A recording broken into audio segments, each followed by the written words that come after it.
Melina Koenig, And how long you own the store? 1979. How long is that? So tell me about Frenchglen.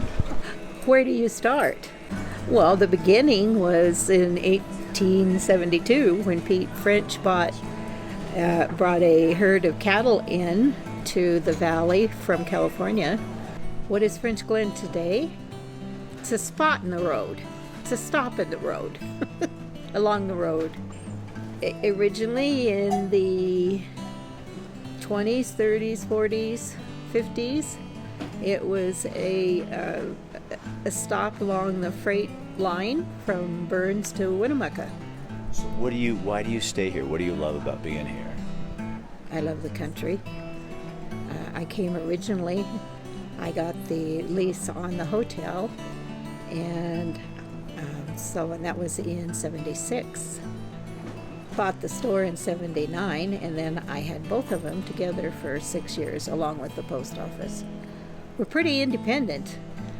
Do people come out here to get away? Yes, they do. I don't know, a different type of life. I know that when I go to the valley, I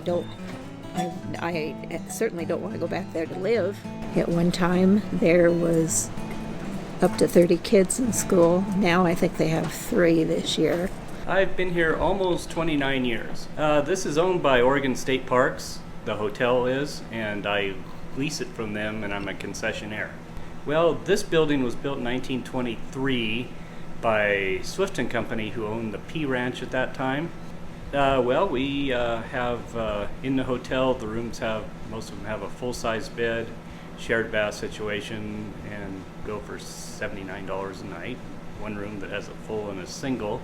Then we offer breakfast, lunch, and dinner here. Dinners are a family-style thing, kind of fun at 6:30. Yeah, I have 8 rooms total here, and then I have 5 units out behind the hotel and something I built in 2001. I call it Drover's Inn, and most of those rooms have a queen bed, private bath, and then there's one larger room that has a queen and a double. I came to Frenchglen at the beginning of last summer with the intention of starting my own stargazing business. I spent 10 years working for the National Park Service, conducting interpretive astronomy programming at 8 different national parks. It says people really want to have these authentic, immersive experiences where, they're out under the actual stars, swatting actual mosquitoes, connecting with one another and with, the vast cosmos around us. So if you look at the United States, the largest pocket left of uninterrupted darkness where there's no light pollution, Steens Mountain is situated right in that northern portion of the Great Basin Desert. So we have extremely dark skies out here with little to no light pollution at all.